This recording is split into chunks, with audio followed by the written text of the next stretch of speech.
November 21 நுகைகொடையில் Podujana Peramuna தலைமையில் ஒன்று கூடும் யாராக இருந்தாலும், அது தமிழ் பேசுவோராக இருந்தாலும் கூட அது இனவாதிகளின் கூட்டம்தான். 76 ஆண்டு காலமாக இலங்கையிலே ஆட்சி கவிழ்ப்புகளை மேற்கொள்ளவும் ஆட்சி மாற்றங்களை மேற்கொள்ளவும் இவர்கள் பயன்படுத்திய ஒரே ஆயுதம் என்னவென்று சொன்னால் இந்த இனவாதமும் பௌத்த மதமும் தான். அண்மையில் திருகோணமலை விகாரை தொடர்பாகவும் நாங்கள் சிந்திக்க வேண்டிய விடயம் என்னவென்று சொன்னால், இந்த இனவாதம் மக்களுக்குள்ளே எத்தனை டிகிரி செல்சியஸ் வெப்பநிலையில் இன்னும் எரிந்து கொண்டிருக்கின்றது என்பதை பரிசோதித்து பார்த்த ஒரு தருணமாகத்தான் என்னால் கொள்ள முடிகின்றது.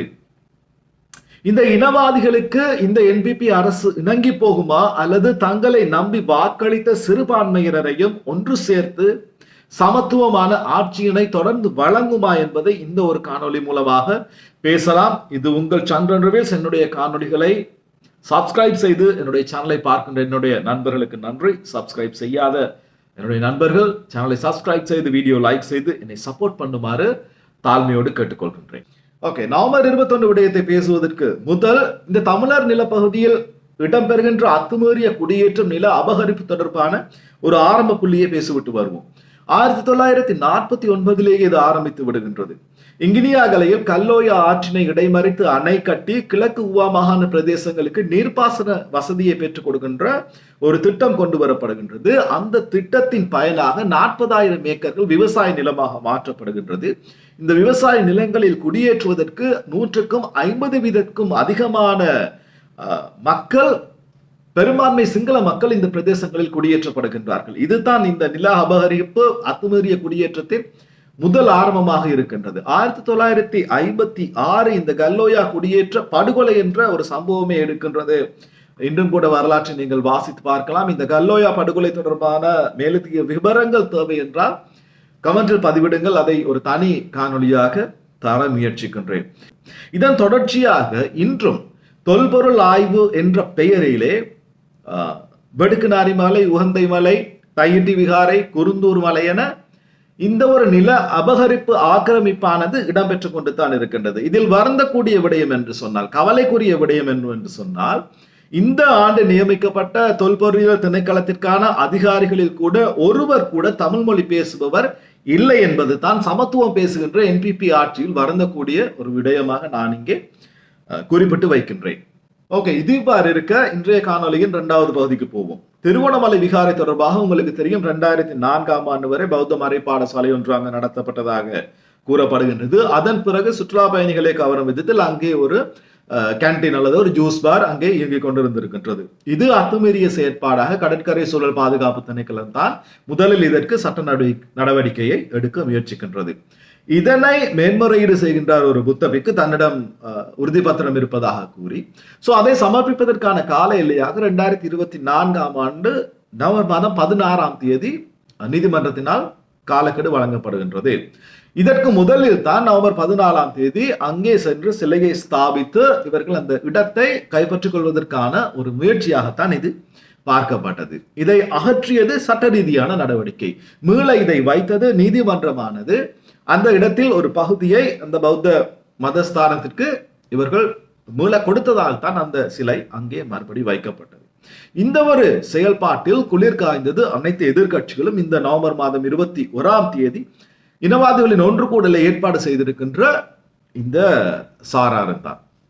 எவ்வாறு சொன்னால், இதில் முதலாவதாக மக்களுக்கு தெளிவாக புரிந்திருக்க கூடிய ஒரு விடயம் என்னவென்று சொன்னால், இந்த தமிழ் அரசியல்வாதிகளும் தமிழ் மக்களும் காலங்காலமாக நம்பி வருவது இந்த யுஎம்பி ஐக்கிய தேசிய கட்சி என்ற கட்சியினை தான். இந்த கட்சியை சார்ந்தோர் தான் 1977 இருந்தே பல பிரச்சனைகளை, இனவாதத்துக்குரிய செயல்பாடுகளை மேற்கொண்டு தமிழரை ஏமாற்றுவது இந்த கட்சியை சார்ந்தோர் தான். ஆனால் இது தமிழ் மக்கள் சரியாக புரிந்து வைத்திருக்கவில்லை. சஜித் பிரேமதாசவை கூட கடைசி இறுதி நிமிடம் வரை நம்பியவர்கள் தான் எங்களுடைய தமிழ் மக்கள். அவர் இனவாதி அல்ல என்பதை. ஆனால் இந்த விவகாரத்தை பாராளுமன்றத்தில் முதலாவது பேசி இனவாதத்தை கிளறியது சஜித் பிரேமதாச தான் என்பதை மறந்துவிட வேண்டாம். அவர் தான் இதை முதலாவதாக பேசினார். அவரை தொடர்ந்து அனைத்து கட்சிகளும், அனைத்து பாராளுமன்ற உறுப்பினர்களும் அதிகமானோர் இந்த ஒரு விடயம் தொடர்பாக அரசினை குற்றம் சாட்டி சிங்களவர் மத்தியில் அரசினை பலவீனப்படுத்த முயற்சித்தார்கள். தமிழர் அதை மீள நிறுவிய பொழுது நிறுவப்பட்டதால் தமிழ் மக்களிடையே இந்த ஆளும் என்பிபி கட்சியினை பலவீனப்படுத்த முயற்சித்த ஒரு செயல்பாடு தான் இங்கே நடந்தது. ஆனால் மக்கள் தெளிவாக இருந்தனர். மக்கள் இது தொடர்பாக பெரிதாக எதுவும் பேசிக்கொள்ளவில்லை. இங்கே தமிழ் கட்சிகளுக்கு ஒரு விடயத்தினை நான் சொல்லிவிட்டு போகின்றேன். நீங்கள் சொல்லுவது போல ஆளும் என்பிபி கட்சியானது தமிழர்களுடைய வாக்கினை எடுத்துவிட்டு தமிழர்களை ஏமாற்றுகின்றது என்று சொன்னால் தயவு செய்து நீங்கள் ஆளுக்கு ஒரு பக்கம் பிரிந்திருக்க வேண்டாம். ஓகே, மாகாண சபை தேர்தல்கள் வருகின்றது. அதில் அனைவரும் ஒன்று திரண்டு நின்று வடக்கு கிழக்கு மாகாணத்தின் அந்த அதிகாரத்தை உங்கள் கைவசம் எடுத்துக் கொள்ளுங்கள். ஏனென்று சொன்னால் இந்த அரசு சிறுபான்மை மக்களுக்கு சார்பாக செயல்பட்டாலும் கூட, சிறுபான்மை மக்களை ஏமாற்ற விட்டாலும் கூட, எங்களுடைய அந்த நிலைப்பாட்டை நாங்கள் எப்பொழுதுமே கூறி நிற்பது, நாங்கள் ஒன்றாக இருக்கின்றோம் தமிழர்களாக என்று கூறி நிற்பது. இங்கே நான் முஸ்லிம் கட்சிகளையும் சேர்த்து தான் கூறுகின்றேன். தமிழ் பேசுவோர் என்று எடுத்துக்கொள்வோம். அந்த ஒரு உறுதிப்பாட்டை நீங்கள் உறுதிப்பாடோடு நின்றால் நிச்சயமாக என்பிபி அரசு அல்ல, இந்த இலங்கையை ஆளுகின்ற எந்த அரசு வந்தாலும் இந்த சிறுபான்மையினரை கவனித்துத்தான் செல்ல வேண்டும். சிறுபான்மையினரில் தங்கித்தான் தங்களுடைய ஆட்சியினை செய்ய வேண்டிய ஒரு சூழ்நிலை ஏற்படும். தயவு செய்து அந்த ஒரு நிலையை உருவாக்கி கொள்ளுங்கள். ஓகே, இனி இந்த காணொலியின் 3வது பகுதியை பற்றி பேசுவோம். நவம்பர் 21ஆம் தேதி.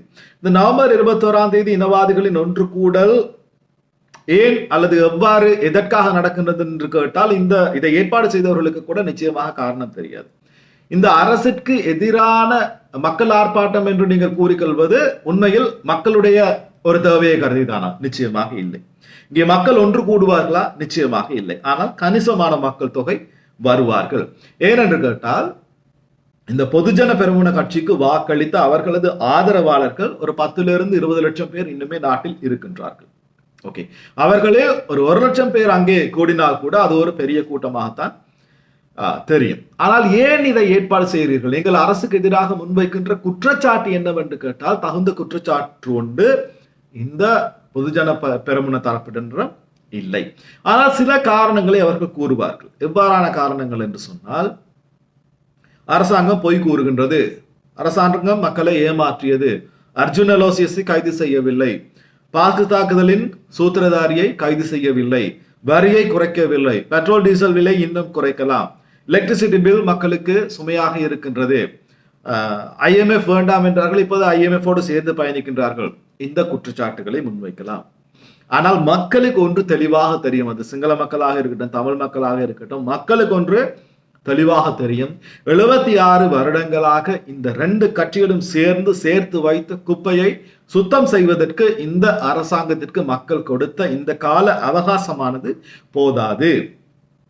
கொடுத்திருக்கும் வரை இந்த அரசாங்கம் மக்கள் திருப்திப்படும் அளவில் தான் தங்களுடைய செயல்பாட்டுகளை மேற்கொள்கின்றது என்பது நிச்சயமாக மக்களுக்கு தெரியும். இந்த பொதுஜன பெரமுனவின் கதறல் என்னவென்று சொன்னால், அவர்களை சார்ந்தோர்கள் குற்றவாளிகளாக மக்களுக்கு அடையாளம் காட்டப்படுகின்றனர் இந்த அரசாங்கத்தினால். இதுதான் இவர்களுக்கு தற்பொழுது இருக்கின்ற ஒரு பெரும் தலையடியாக இருக்கின்றது. ஏனென்று சொன்னால் கொஞ்சம் கொஞ்சமாக இந்த குற்றவாளிகள் கைது செய்யப்பட்டு உண்மைகள் நிரூபிக்கப்பட்டு இறுதியில் அவர்களைத்தான் வந்து அடைகின்ற ஒரு நிலைமை இருக்கின்றது. இது மக்களுக்கு தெரியும். இந்த நாட்டை பொருளாதார ரீதியாக கெடுத்து குட்டிச்சுவராக்கியது யார் என்பது, ஊழல் யார் புரிந்தது என்பது மக்களுக்கு தெரியும். ஆனால் நிச்சயமாக இந்த அரசு இதை கொஞ்சம் கொஞ்சமாக செய்யும். அதை இந்த மக்கள் நம்புகின்றார்கள். அதை தமிழ் மக்களும் நம்புகின்றார்கள், சிங்கள மக்களும் உறுதியாக நம்புகின்றார்கள். ஆனால் அந்த ஒரு நிலைமையிலும் கூட மீண்டும் இனவாதத்தை சற்று உரசி பார்த்து தங்களுக்கான ஆதரவை திரட்டிக் கொள்ள முயற்சித்த ஒரு சந்தர்ப்பம் தான் நாங்கள் ஏற்கனவே கூறிய இந்த திருகோணமலை விகாரை விடயம். அதாவது ஒரு சந்தர்ப்பத்தில் இவர்கள் என்ன செய்தார்கள் என்று சொன்னால், கிறிஸ்தவ தேவாலயத்துக்கு கொண்டு வைத்து இஸ்லாமியரை எதிரிகளாக காட்டினார்கள் நாட்டு மக்களுக்கு. ஆனால் அந்த இனவாதமானது பெரிதாக எடுபடவில்லை. பட் ஆட்சி மாற்றம் என்ற ஒரு விடயம் நிகழ்ந்தது. இப்பொழுது இவர்கள் ஒன்றை முயற்சிப்பார்கள். ஆனால் என்றோ ஒரு நாள் இது தொடருமாயின் இவர்கள் அதாவது தொடர்ந்து இந்த இனவாதம் என்ற விடயத்தை தான் கையில் எடுப்பார்கள். அவர்களுடைய தலதா மாளிகாவுக்கே கொண்டு வைத்து விட்டு முஸ்லிம்கள் கொண்டு வைத்து விட்டார்கள், அல்லது கிறிஸ்தவர்கள் கொண்டு வைத்து விட்டார்கள், அல்லது LTT மீண்டும் வந்து விட்டது என்று கூட இவர்கள் ஒரு சூழ்ச்சியினை செய்யலாம். ஆனால் இந்த திருகோணமலை விகாரை தொடர்பாக நான் உறுதியோடு சொல்கின்றேன். பல சிங்கள ஊடகங்களில் பலருடைய பேட்டிகளை, பல இன்டர்வியூஸ் நான் பார்த்தேன், பல செய்திகளை கேட்டேன். மக்கள் தெளிவாகத்தான் இருக்கின்றார்கள். இதில் தமிழர்கள், தமிழ் மக்கள் இதில் பெரிதாக எதுவும் அலட்டிக் கொள்ளவும் இல்லை. சிங்கள மக்கள் பெரிதாக எதையும் அலட்டிக் கொள்ளவும் இல்லை. மக்கள் தெளிவாகத்தான் இருக்கின்றார்கள். ஆகவே இவர்கள் முயற்சித்து பார்த்த இந்த இனவாத செயல்பாடானது நிச்சயமாக தோல்வியில் தான் முடிந்திருக்கின்றது. ஆகவே சிறுபான்மையினரும் இந்த கட்சியை நம்புகின்றனர், பெரும்பான்மை மக்களும் இந்த கட்சியின் மேல் நம்பிக்கை வைத்துள்ளனர். இந்த இரண்டு இனங்களுக்கிடையே சமத்துவத்தை வளர்த்து தொடர்ந்து நல்லாட்சியினை புரிவது ஆட்சியாளர்களது முக்கிய ஒரு தேவையாக இருக்கின்றது. நவம்பர் 21ஆம் தேதி என்ன நடக்கின்றது என்ற முழு விவரங்களோடும் இன்னொரு காணொளியில் உங்களை விரைவில் சந்திக்கின்றேன். அதுவரை விடைபெறும் நான் என்றும் உங்களில் ஒருவன் சந்திரன். நன்றி.